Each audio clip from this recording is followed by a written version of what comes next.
Welcome back to the Bluechip Breakdown. I'm your host, Bull, and in today's video, we'll be touching on briefly the Tennessee players that we had in the conference championships and in the Super Bowl moving forward. And we'll also be talking about who I think Hendon Hooker should be traded to, where he should go moving forward as well. So number one, Tennessee had 5 players in the conference championships last night, starting off with the San Francisco 49ers in Jauan Jennings. He had a big catch. We all know who he is as a wide receiver. He's one of the biggest dogs in the entire league. Then for the Kansas City Chiefs, we had Trey Smith starting at guard, one of the best guards in the entire league. I think that he played great, okay? You can tell that he was out there dogging his men as well. Then once we move on to the Lions, okay, we had James Reeves-Maybin, who was a starting linebacker for the Lions, and then we also had Cam Sutton, who was a starting cornerback for the Lions. I think that they both played well. But this entire video really is going to mostly be about Hendon Hooker, who is a backup quarterback for the Detroit Lions, taken in the 3rd round. And I do not think that he was available for the game last night. So what do we think about Hendon Hooker's opportunity to be able to play in the NFL? Well, number one, I posted something last night, for the channel. And I said, hey, look, I'm going for Trey Smith and I'm going for Jauan Jennings. Okay, so I wanted to see the 49ers and the Chiefs make it to the Super Bowl. Both of those teams did make it.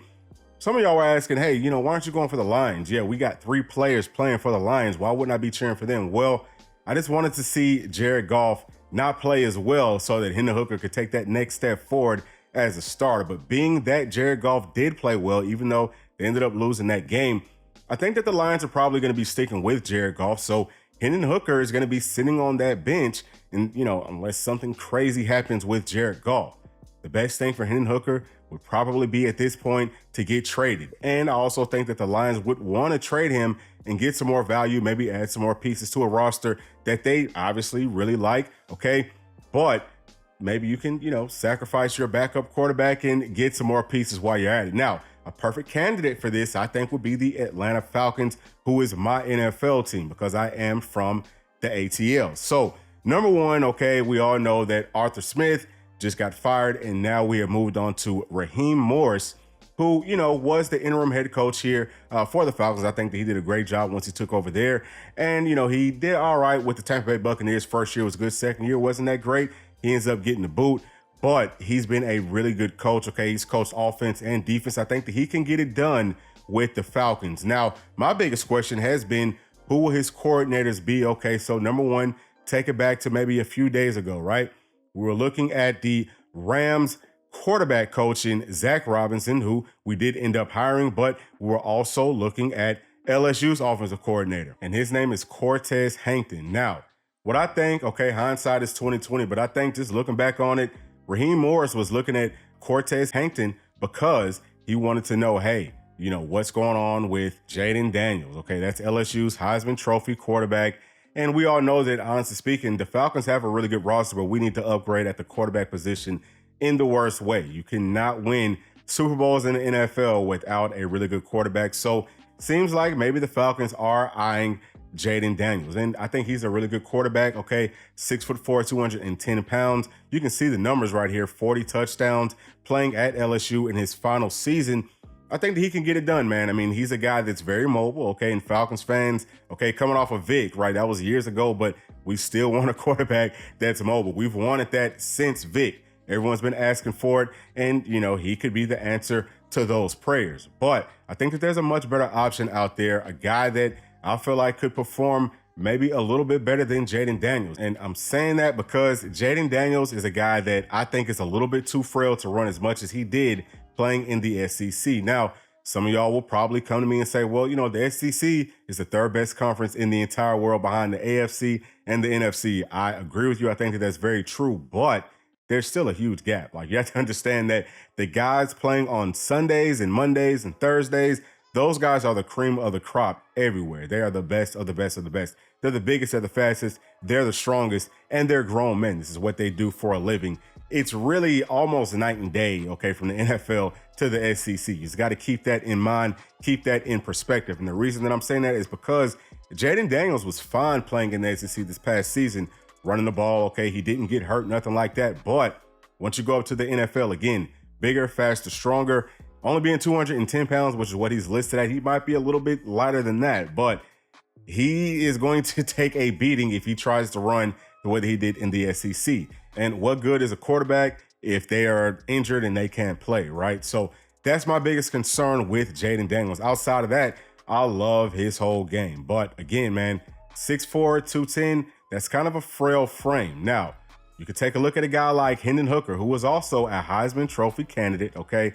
He had great numbers as well coming out of Tennessee, and he actually probably would have won it if he didn't tear his ACL, okay, in the South Carolina game earlier on in that season. And his numbers would have looked even better if he didn't tear his ACL as well. So he was probably going to be winning the Heisman Trophy over who everyone thinks will be the #1 overall pick in Caleb Williams. Now, Caleb Williams is another option for the Falcons. We could trade way up and try to get him, but we'd have to get that #1 pick. We all know that it's going to take a mortgage and everything else to be able to get Caleb Williams from the Falcons' perspective. Now, we've got a good roster. We've already talked about this.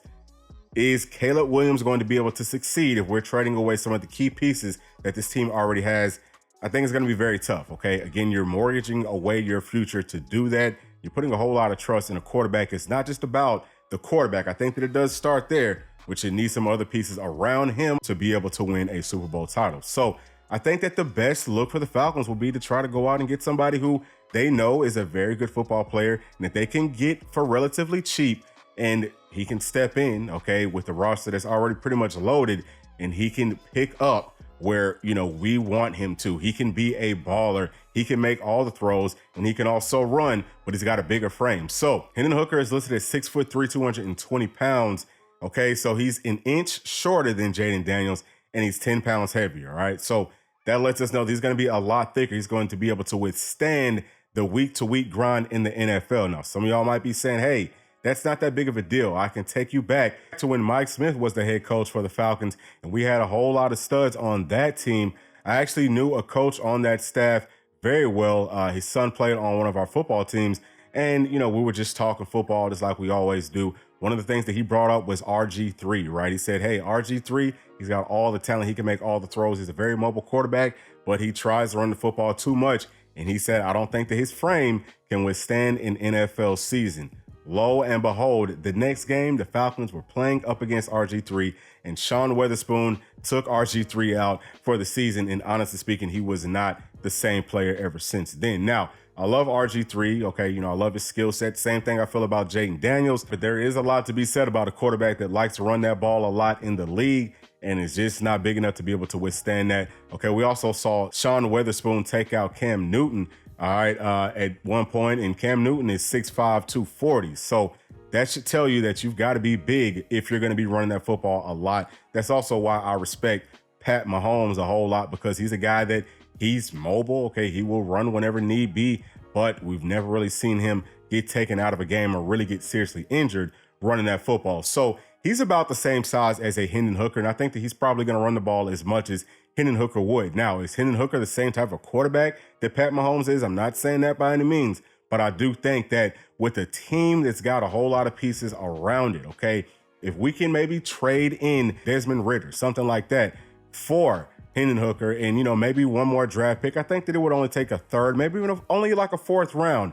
That would be good for the Falcons, because not only can we go out and get our guy for the future at quarterback, but we can also still add some great pieces around him and upgrade like we need to be able to win the Super Bowl. We all know that that's what we want to do so desperately in Atlanta. So those are my thoughts on it, and I would love to hear y'all's thoughts on it. I think that Hendon Hooker for sure would be a great look for Raheem Morris and for the city of Atlanta, for the whole Falcons organization. I think that he can get it done, and I think that he would come at a very low cost, especially compared to what it would take to trade up to get a Jayden Daniels or even a Caleb Williams. So let me know y'all's thoughts down in the comments section, but that's going to be it for this video. As always, y'all, please make sure to like, subscribe, hit that notification bell, and we'll see y'all in the next one. Thanks. Peace.